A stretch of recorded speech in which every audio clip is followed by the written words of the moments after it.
Alrighty, welcome everybody back to the channel. If you don't know who I am by now, my name is David. I also go by Miller Football, and today we're going to be continuing my series where I'm talking about all 32 teams and what they've done during free agency, the first week, stage, wave, whatever you want to call it. The most important part of free agency is over, so I'm going through division by division, grading each team based upon their additions, their losses, and their retentions. Before we jump into this, keep in mind that when I'm recording these, I'm dealing with a stuffy nose and some allergy symptoms. So if I sound a little bit off, I do apologize, but I'm working my ass off to try to get these done because people said they wanted them broken up into, a division by division breakdown instead of two big videos, one big video, whatever. So we're working.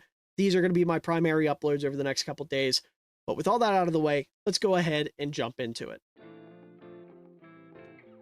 Starting off with the Buffalo Bills here, this has been probably a pretty tough offseason to be a Bills fan, and not because they've made any moves that have been terrible.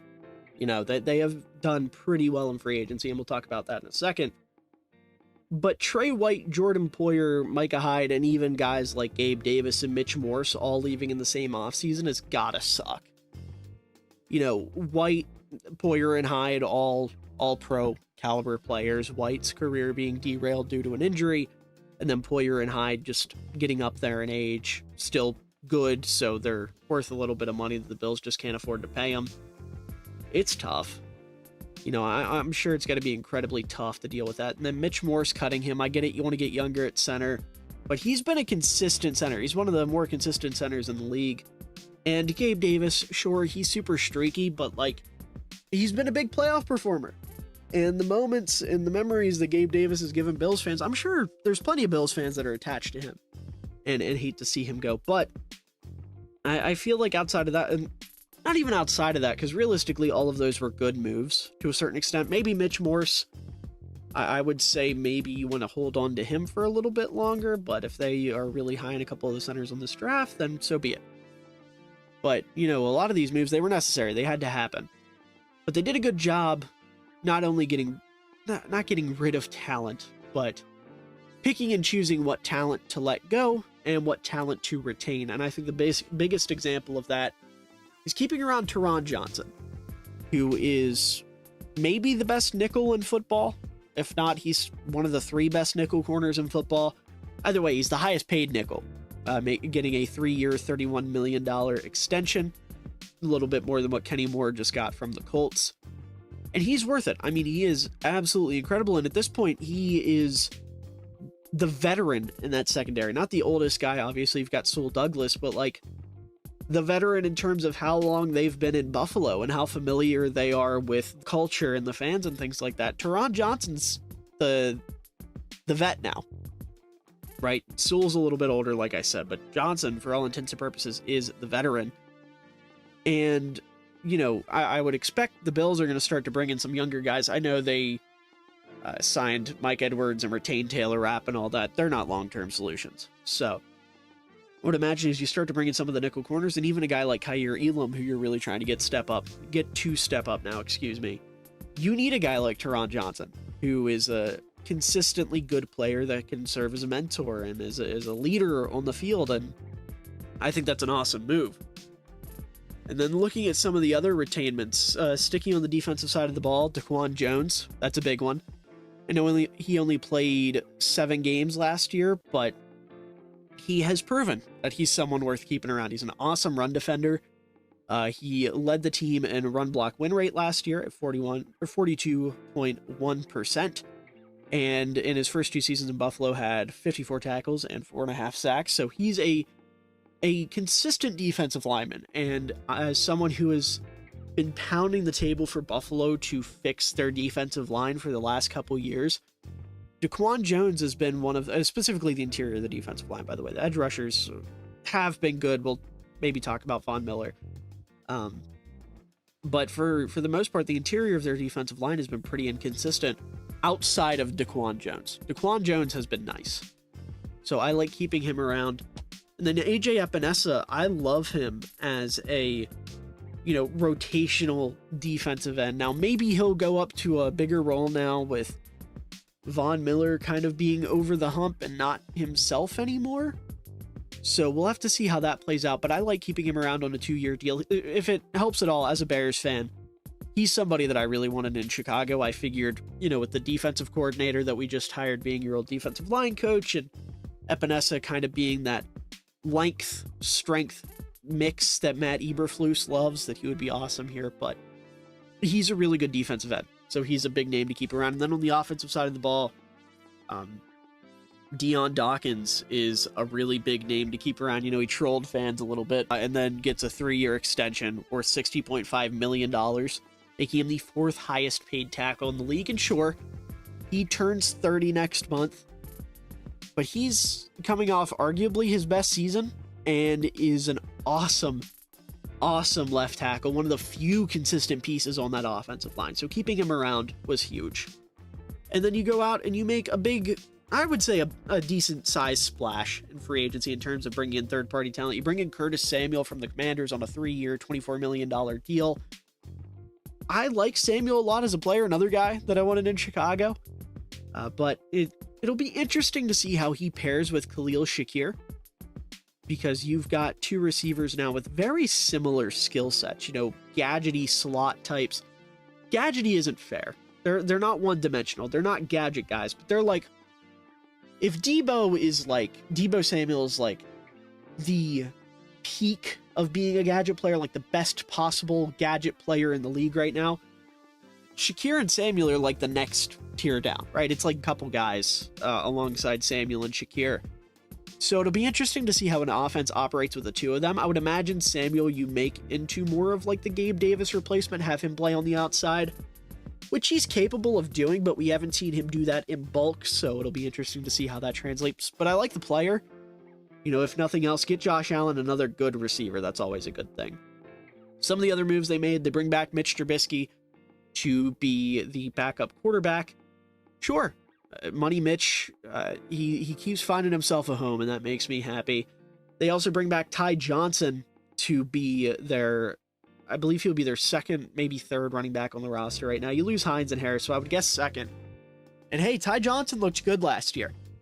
When he got in on the field, he looked like a capable change of pace back. When you wear the defense down, you bring him in at the end of the game. He's a little spark plug off the bench, and I'm rooting like hell for him. He's from my hometown, went to my high school's rival high school, so I'm a bit of a Ty Johnson fan. I like what he has to offer. Mac Hollins, speaking of guys I'm always rooting for, I'm a North Carolina fan, so Mac Hollins is someone I've always been a fan of, and he adds something to your receiver room that you don't really have. He's kind of the Trent Sherfield replacement in a way, being a bigger body receiver. They play differently, but, just kind of having that size there. You also retain Quentin Morris and David Edwards. Edwards could be in the mix to start. You also go out and sign Will Clapp. Hopefully he's not your answer at center. I would hope that's not the case. Will Clapp, he's funny, and he's a good backup center, more of like your Ryan Bates replacement, but as a starting center, I don't know how I'd feel about that. Then on the defensive side of the ball, Casey Toohill coming over from the Commanders, a good, solid, rotational depth defensive end. Nick Morrow coming over from the Eagles, guy that used to play for my Bears. He's a really smart, savvy linebacker that will pair well with Matt Milano and Terrell Bernard. It's a solid linebacker core, if you ask me. Granted, that third linebacker doesn't get a whole lot of play because of Teron Johnson, but when he does, he'll be able to come in, and he's a good special teamer if needed. So, and then you look at some of these DBs. Cam Lewis, he's a good, special teamer, played a lot of special team snaps. Maybe he gets in the mix to start at safety. We'll have to see what happens there with him, Mike Edwards, and Taylor Rapp.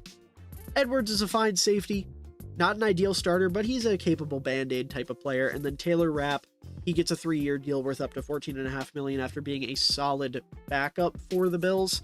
So can't complain there. He'll probably end up starting with both Poyer and Hyde gone.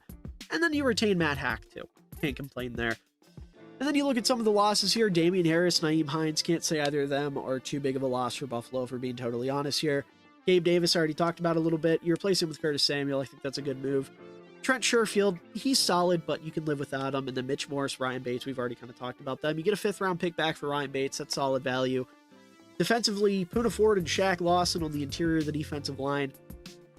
I think they're replaceable. I love Poona Ford. I would have liked to see him stick around in Buffalo, but I do think you can get around them. Leonard Floyd, losing him, replacing him with Casey Toohill, I think is a solid move. Kind of the same thing with Tyrell Dodson and Nick Morrow. I think you make a good move there. And then obviously we talked about White, Poyer, and Hyde. So as a whole, well, I think Buffalo did a pretty solid job. You know, you're really trying to work with limited salary cap because Von Miller is eating up a ton of your cap, which kind of sucks because Von Miller isn't Von Miller anymore. But as a whole, I'm going to give this a B+. I think they did a really, really solid job. And, you know, the draft will be interesting for this team. They actually have some holes now. They can actually look at DBs for once. So, well, I guess they can look at safeties. They've been looking at corner for a couple years now, but they can look at the safeties, see if there's anything there they like, and if not, they've got some solid safety blanket, Band-Aid type players. But next up is the Miami Dolphins, and this is a very significant offseason for them in terms of turnover. You know, they lose some pretty big names. Their starting center and guard and Connor Williams and Robert Hunt. Hunt getting a massive contract in Carolina. Williams being one of the better centers in the league before tearing his ACL, which might end up with him retiring, which really sucks. Now, on the defensive side of the ball, names like Christian Wilkins obviously getting a massive contract with the Raiders. They elect to not keep guys like Raekwon Davis, Emmanuel Ogbah, two pretty notable defensive linemen for them. Andrew Van Ginkel goes over to Minnesota, gets a pretty sizable contract. Jerome Baker, who's been here for a while, is gone. Xavier Howard, who has been a big contributor for them for a long time, he's kind of past his prime, so they send him away. And then Brandon Jones and Deshaun Elliott, two pretty solid safeties for them, opposite Javon Holland, both also gone. So how do they respond to all these losses, including names I didn't even mention, like Cedric Wilson, or, Justin Houston, Bruce Irvin, Eli Apple, and also Chase Claypool, but I just included him because it's funny that Chase Claypool is still in the league. How do they respond to all of these losses? They go out and they hand out 23 new contracts. That's right, 23 contracts. That includes retentions and additions. So let's go ahead and jump into this. Starting out with the player that I'm most excited to see for them is Jordan Brooks, who will obviously be your Jerome Baker replacement. I think he is an awesome pairing with David Long Jr. David Long Jr. is going to be your downhill linebacker, more of your run defender. That's what he's great at. He's one of the best downhill linebackers in the sport. Jordan Brooks, he's very good at rushing the passer too. He had 4.5 sacks last year, but he's also very capable in coverage. You know, we look at Weaver, their defensive coordinator they brought over from the Ravens. They had a really good linebacker tandem with Roquan Smith and Patrick Queen, who, I already talked about Queen in the AFC North video. If you want to go check out my thoughts on him, you can watch that. But point is, Brooks and David Long, while they're no Roquan Smith, Patrick Queen duo, I think they can be very, very good as a tandem. I like this signing for them a lot.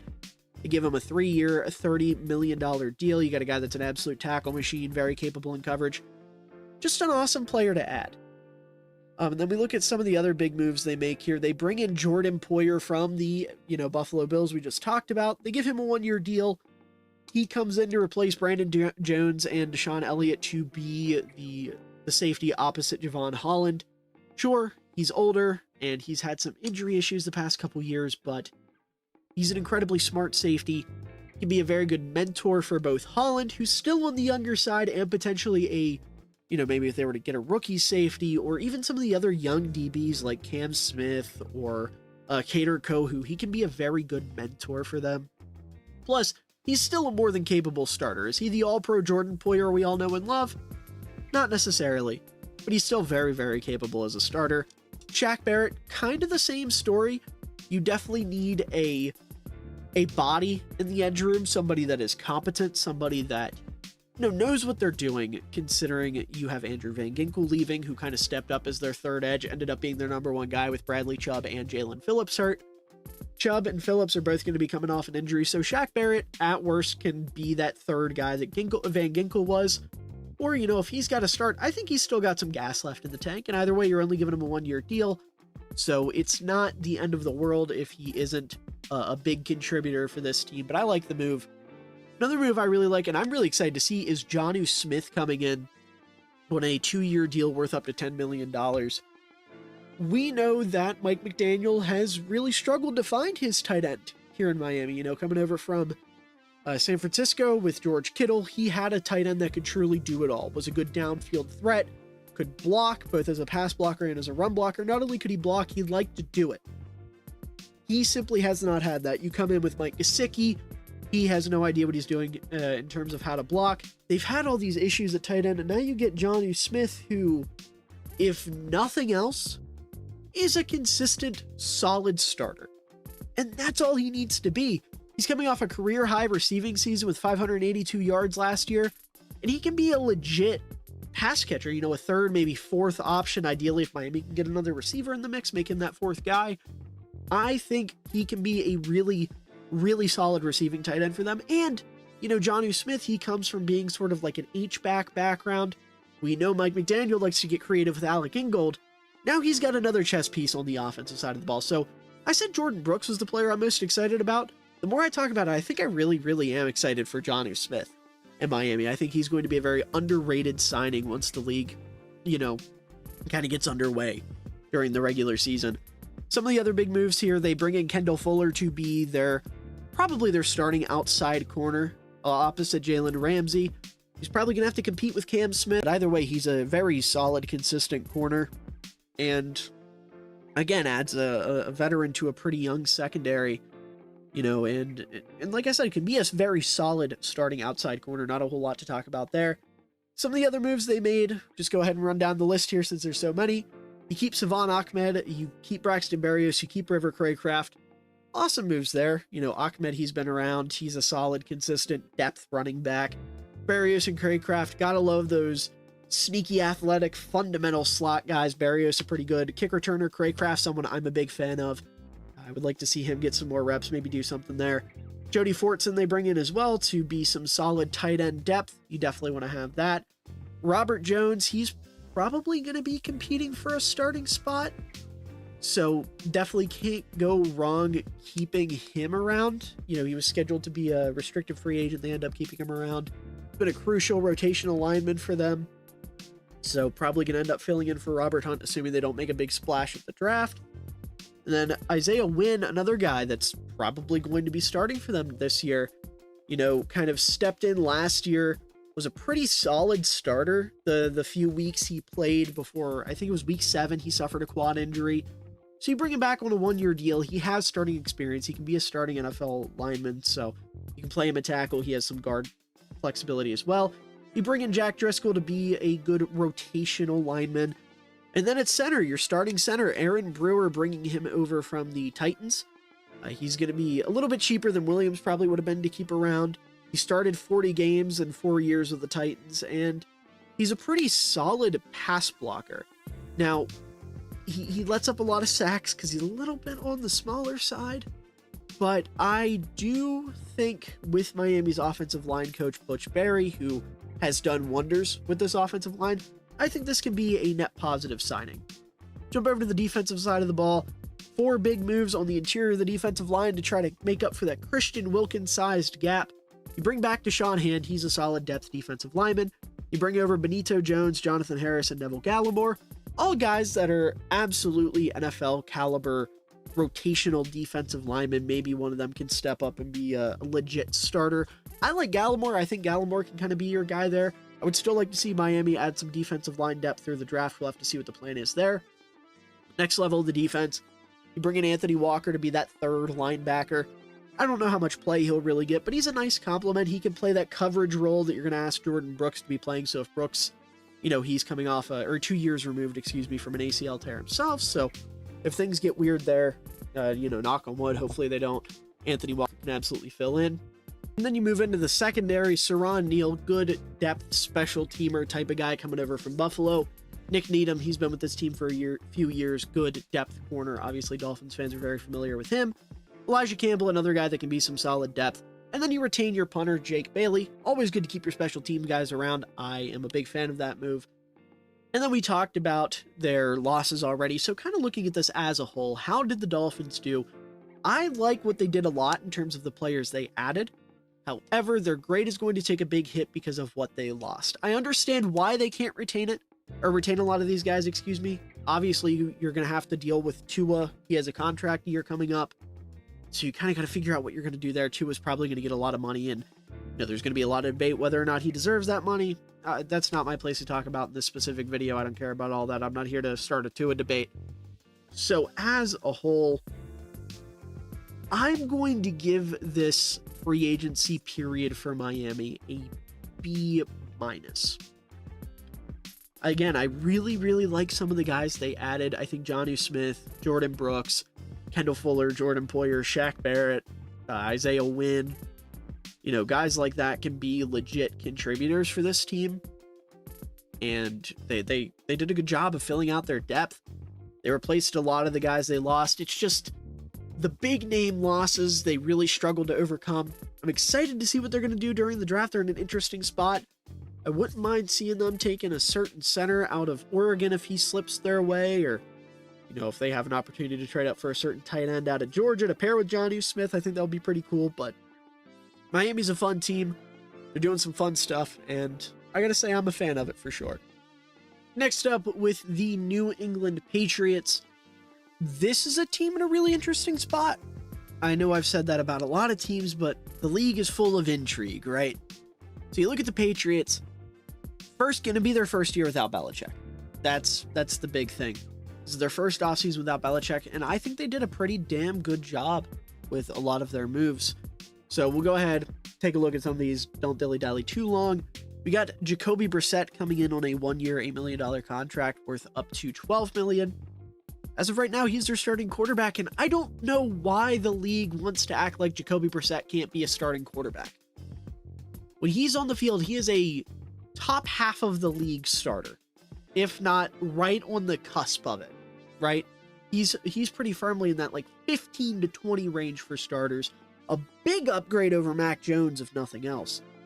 And I hate that the league thinks he can't be a starting caliber quarterback. Is he a quarterback you're going to win a ring with? Probably not. There's probably not. I'm not going to try to sugarcoat it. Probably not. But I do think Brissett is a solid starter, and I think Brissett is an ideal quarterback if he were to say, I don't know, take a receiver at number 3 and set up whoever your long-term quarterback's going to be, or maybe take a quarterback that should sit for a year or two, maybe one that's coming from the University of Michigan. I'd like that a lot for them, because if all goes the way it should, unfortunately, I don't think they're going to be in Drake May territory. They're very much not in Caleb Williams territory. So, if it's up to me at 3 between J.J. McCarthy and Jaden Daniels, I'd take J.J., but that's neither here nor there. I like Jacoby Brissett a lot as a bridge quarterback, if nothing else. A couple other big offensive moves they made. You retain Mike Onwenu on a 3-year, $57 million deal. One of the best interior linemen in the sport, can also play tackle at a pretty high level. I love that. And you're locked into most of your offensive linemen. You've got Cole Strange, who's coming off of an injury, so we'll see how he looks. But you've got Onwenu, Sidi Sow, and David Andrews as 3 of your 5 starting linemen. Hopefully Cole Strange can be okay. You can play Onwenu at right tackle. Then you got to kind of figure out a left tackle, but 4 out of 5 spots on the offensive line for a young quarterback is a great position to be in. And then the other big offensive retention they make is keeping around Kendrick Bourne on a 3-year deal worth up to $33 million. Bourne's a really good receiver. He's not an elite guy. He's not a number 1. But Bourne can be a high-end number 2, and that's kind of the money you're giving him here. This is high-end 2 money. And yeah, he's coming off of a torn ACL, but he's ahead of his projected recovery timeline, and hopefully he's going to be ready for the start of the season. Hopefully he'll be ready for whoever their quarterback is next year. He's one of those high-energy players, just really buying into the Patriot way. Somebody that I'm sure Gerard Mayo and everyone in the Patriots organization now post-Belichick is a big fan of in terms of what he brings to the team both on and off the field. So I like him staying around quite a bit. Defensively, you make 2 big moves. You keep around Josh Uche and you keep around Anthony Jennings. The reason I say them at the same time, because they're basically a package deal. They are the yin and yang opposite Matt Judon, right? Matt Judon is your every down defensive end. Josh Uche is your situational pass rusher. And Anthony Jennings, is almost like your situational run stuffer, right? Uche coming back on a really team-friendly deal, a 1-year deal with a $3 million base salary and incentives that can jump that up to $8 million. He's an awesome situational pass rusher. I hate situational pass rushers as a concept because it pretty much is just, this guy's really good at rushing the quarterback, but he's too small to defend the run. And I have a vendetta against defensive linemen that can't stop the run. But Uche is probably my favorite situational pass rusher. So keeping him around, giving him a quote-unquote prove-it deal, even though he's pretty much proven what he needs to. I like him a lot. I think he's somebody that Gerard Mayo is probably a big fan of as well. And then Anthony Jennings gets a 3-year deal with a base value of $12 million and a max value of $24 million. Again, really, really good run-stuffing edge. And he had a great year last year, kind of stepping up with Matt Judon going down. And I think he's somebody that should be in their long-term plans. You know, he's relatively young, and he's really good at his role, really good at what he does. He's making about $4 million a year, maybe up to $8 million if all things go well. And if he keeps playing like he did last year, then this is a great move. Looking at their other moves here, they bring in Nathan Rourke, solid backup quarterback. They bring in Antonio Gibson, who I've never been a huge fan of, but he's a good receiving threat out of the backfield. He pairs well with Ramondre Stevenson. So sure, it's not a bad move by any means. You're not paying him a whole lot of money or anything like that.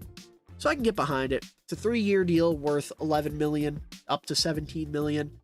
It's a good versatile pass catcher out of the backfield for that type of money.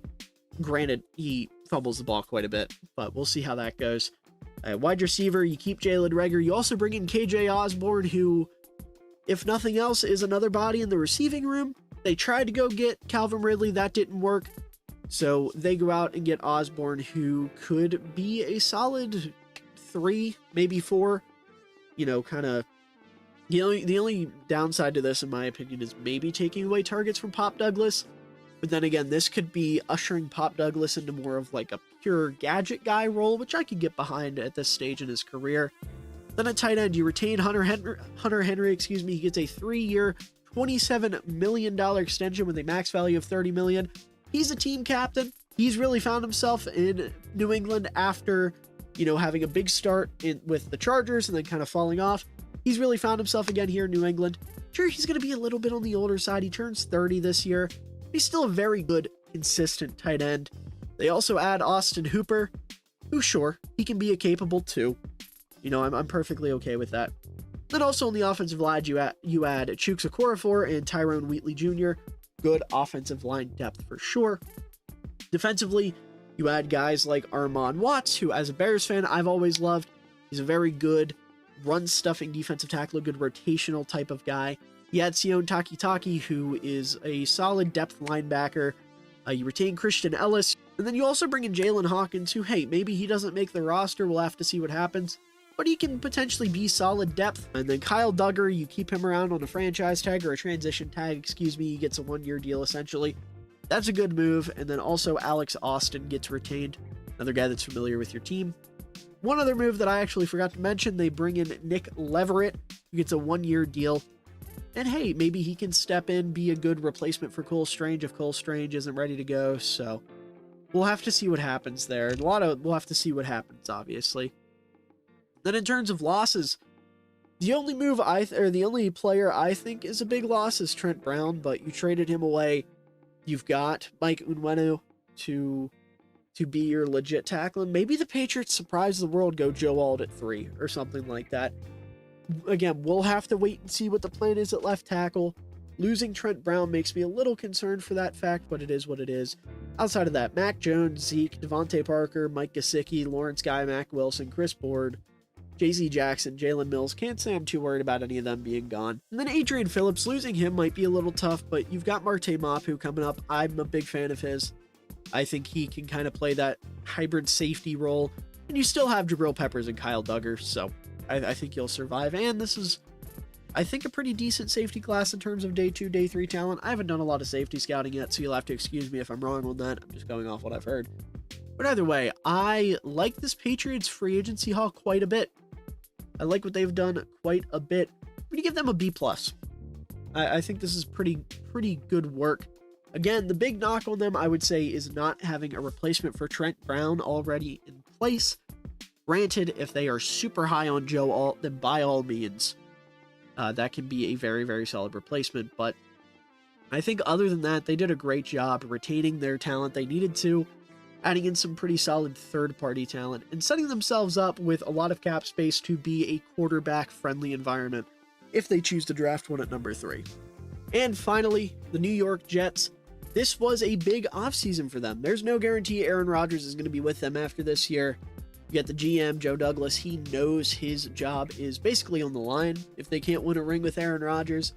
So what does he do? He goes out and he just throws the farm at offense, really goes out and solidifies that offensive line, gets himself another pass catcher, puts them in a great situation, headed into the draft, where they're not going to be locked into taking one position. You know, there's not like a gaping hole on their team at this point. So we'll go ahead, jump into it. First big signing, they make Tyrod Taylor, 2-year deal worth up to $18 million. That's pretty substantial. You know, this is a team that could have been a lot better than they were last year had they had a competent backup quarterback. They didn't have that, so what do? They go out and add one of the most competent backup quarterbacks in the business in Tyrod Taylor. Love that move. Love that move. I honestly wouldn't mind if, you know, Aaron Rodgers wasn't exactly ready. Tyrod came out, played some really good football, and wowed the city of New York and made him their quarterback, right? As a Bears fan and a decent human being, I hate Aaron Rodgers, so I'm rooting upon his downfall, and I wouldn't mind Tyrod taking his job. Also on offense, moving away from the quarterback position so I can stop talking about the bad man, we got Mike Williams, who is, you know, a very interesting case study as a receiver. He has the profile of a great big body downfield threat. Sometimes he is that, other times he's not. We'll just have to see what version of Mike Williams we're getting here. He struggled with some injuries. We signed him on a 1-year deal worth up to $15 million, and at worst, he is easily the second best receiver on this team behind Garrett Wilson. So, you know, it can't go wrong. It just might not go fantastically if things don't work out. Then on the offensive line, you make 3 big additions, both in terms of talent and size. First of which, Tyron Smith, coming over from the Cowboys on a 1-year deal worth up to $20 million, has been one of the best left tackles in the league as long as I can remember, so I'm a big fan of him coming over here. Kind of a head scratcher for Dallas letting him go, but I already talked about that. And then on the other side of the offensive line, Morgan Moses, you trade for him, alongside a 4th-round pick. You send a 4th and a 6th-round pick this year for him. I think that's an awesome move. You get yourself a legitimate stud at the right tackle spot. Really, really good run blocker, and we'll talk about that in a moment. And then also from Baltimore, you bring over John Simpson on a 2-year deal worth up to $18 million. Another big body, really good run blocker. So this is telling me that this team is going to maybe not put a lot of pressure on Aaron Rodgers this year. Maybe they're going to run the ball a lot more. You've got Breece Hall, who's awesome. Hopefully they get something sorted out with Nick Bowden, who's a pretty solid fullback.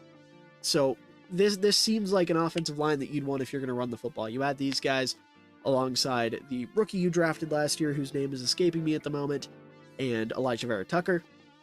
That's a really solid 5 guys. You know, that's a really solid offensive lineman, or an offensive line with offensive linemen, And then we look at some of these other moves they made, some of the lesser but still pretty important moves, notably Joe Tippmann. That's their center. Couldn't remember his name. Joe Tippmann. So you've got Tippmann, AVT, and Simpson, Moses, and Smith. That's a great offensive line. Other moves, looking at them. Thomas Morstead, keeping him around, one of the best punters in the business. Great move there, gets a 2-year deal. Greg Zuerlein, he gets a 2-year, $8.4 million deal. I am not a big kicker expert, but I've heard some pretty mixed reviews on Greg Zuerlein, so we'll have to see how that works out. You also keep around Kenny Yeboah and Jake Hansen, the center. Sure, keep around your guys, always great to see that. And then you jump over to the defensive side of the ball, you bring in Leki Fotu. Good defensive line depth, sure, why not? You retain Solomon Thomas, obviously he's got ties to Robert Saleh. Same thing with Javon Kinlaw, who you bring in, and Isaiah Oliver, so a lot of 49ers influence there. And you retain Chuck Clark, who you traded for. Good to see that as well. So I think the Jets, I almost said the Ravens, they added a lot of Ravens. But the Jets, they are certainly in the positives when it comes to what they've done this offseason so far. And then we talk about the guys they've lost. Well, they replaced all of them pretty well. Trevor Siemian goes, Tyrod Taylor's an easy upgrade. Randall Cobb goes, Mike Williams is an easy upgrade. And also Randall Cobb, with all due respect, probably shouldn't be in the league at this point. CJ Uzomah isn't a fantastic tight end, We'll have to see what their plan is at the tight end position. I wouldn't mind them taking a certain tight end from Georgia if he were there at 10. I'll tell you that much. An interior offensive lineman, Laken Tomlinson, Connor McGovern. Connor McGovern got replaced by Joe Tippmann. Tomlinson got replaced by John Simpson. Good work there. Becton and Brown get replaced by Moses and Smith. Good work there. You lose some defensive line depth, guys like Quentin Jefferson and Al Woods. I think you'll survive there. You still got Quentin Williams. And then on the edge, Carl Lawson, Bryce Huff, they both leave. Huff is a tough pill to swallow, but you have Jermaine Johnson. You drafted a defensive end high last year. There's a reason why Will McDonald. Almost forgot about Will McDonald. That's his name. Will McDonald is the edge they drafted last year.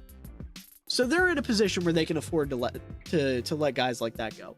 Bryce Huff has been an awesome pass rusher, but they're so deep at edge that I think they'll survive. Bryce Hall leaves. Again, they're pretty deep at corner.